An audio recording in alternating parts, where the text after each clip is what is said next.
Quem nunca sentiu o passado como um peso, sabe? Uma coisa que parece que impede a gente de avançar, uma memória, um erro, uma ferida que fica ali, definindo o nosso presente. Nesta análise, a gente vai mergulhar fundo no caminho para quebrar esse ciclo, tudo com base nos princípios do capítulo 6 do livro Hackeando o Tempo de Deus. A ideia aqui é descobrir como dar um novo significado ao que passou e, finalmente, criar um futuro novo em folha.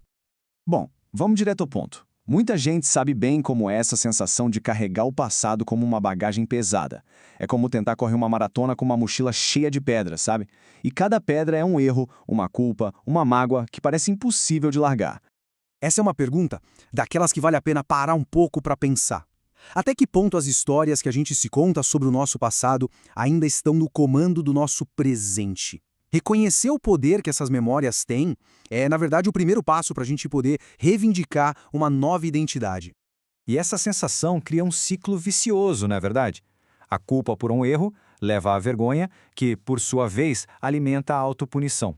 Quando a gente se dá conta, está preso no mesmo lugar, acreditando naquela mentira de que o futuro vai ser só uma repetição do que já foi. É uma prisão sutil, mas muito, muito real. O ponto crucial aqui é que essa não é uma luta solitária.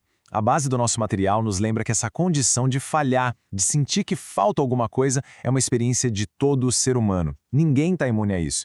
Entender isso não é para aumentar o peso, muito pelo contrário, é para mostrar que a solução também é para todo mundo. Mas se o problema é esse, qual é a saída? É exatamente aqui que a história toda muda de figura. A gente sai do problema e entra na promessa de uma renovação total. É um ponto de virada que oferece uma esperança concreta, real. Essa é a declaração central que muda tudo. Ser uma nova criatura não é ser uma versão 2.0, uma versão melhorada do que era antes, não.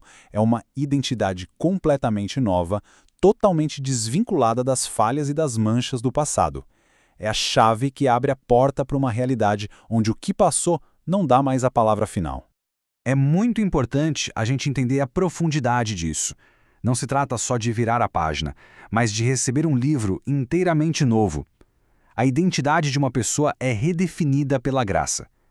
O eu antigo, com toda aquela bagagem, dá espaço para uma nova identidade, que é fundamentada em Cristo.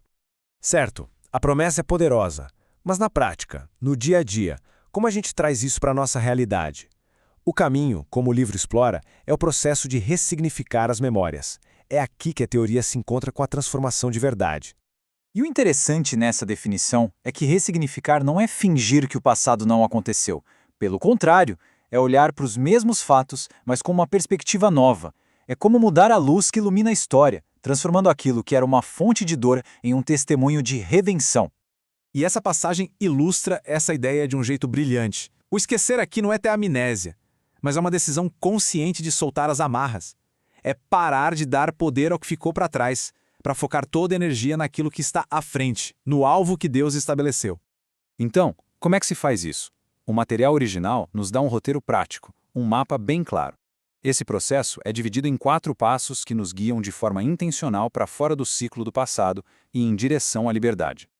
Os passos são bem diretos, olha só. Primeiro, identificar com honestidade quais são as memórias que nos prendem. Segundo, confrontar as mentiras que essas memórias contam com a verdade da palavra. Terceiro, o passo vital do perdão. E, por fim, declarar ativamente um novo futuro com as nossas próprias palavras. Esse passo 2 é uma verdadeira batalha no campo da mente.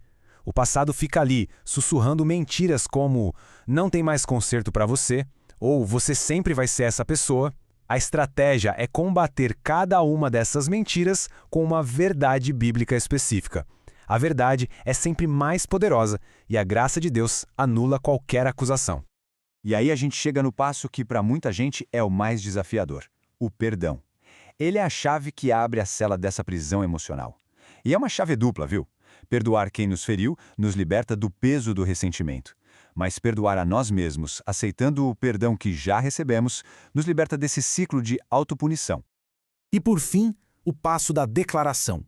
Isso é muito mais do que pensamento positivo, é um ato de fé. É usar a autoridade que nos foi dada para alinhar nossas palavras com as promessas de Deus.